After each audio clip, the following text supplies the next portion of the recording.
Fade in, a corridor in Langley Research Center, 1962.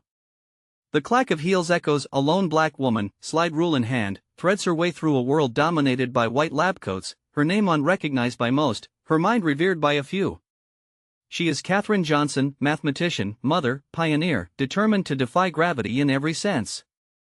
In the Jim Crow South, a young Katherine Goebel sits, transfixed by numbers that dance in her mind, that build invisible bridges from earth to sky.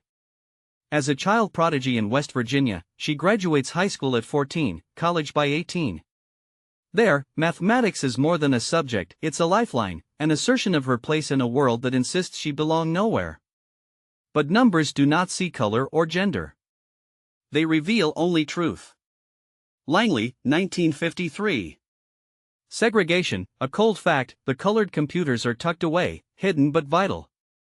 Katherine accepts the limited seat she is given, but only so she can reach above the ceiling. Tasked with checking flight test data, she asks questions others are too timid to pose, and, soon, she's noticed. Her mind, precise yet daring, earns her an invitation to the Flight Research Division, the only black, only woman, alone in meetings where her voice is presumed silent. As the space race ignites, so does Katherine's purpose. The Soviet Union launches Sputnik, fear and wonder grip America. NASA's ambitions soar, but behind the dreams, anxiety festers. Can they send a man into orbit? Safely return him? For this, they need mathematics that transforms gravity into trajectory, despair into hope. They need Katherine. John Glenn is preparing for his historic orbit. Trust weighs heavier than risk. In a world just learning to trust machines, the astronaut turns not to the IBM computer, but to Katherine Johnson.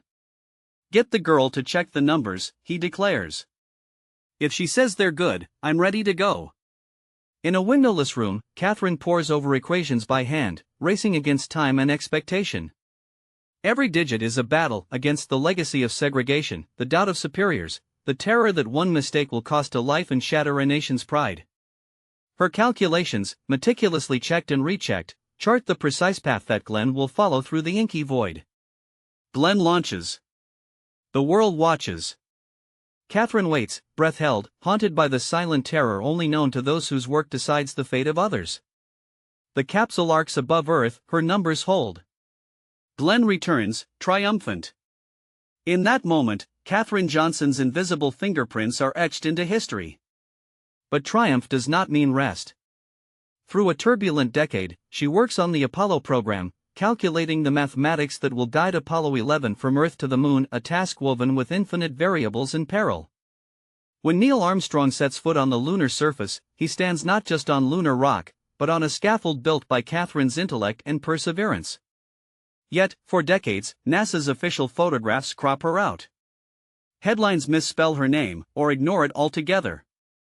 The barriers remain, persistent as gravity. But time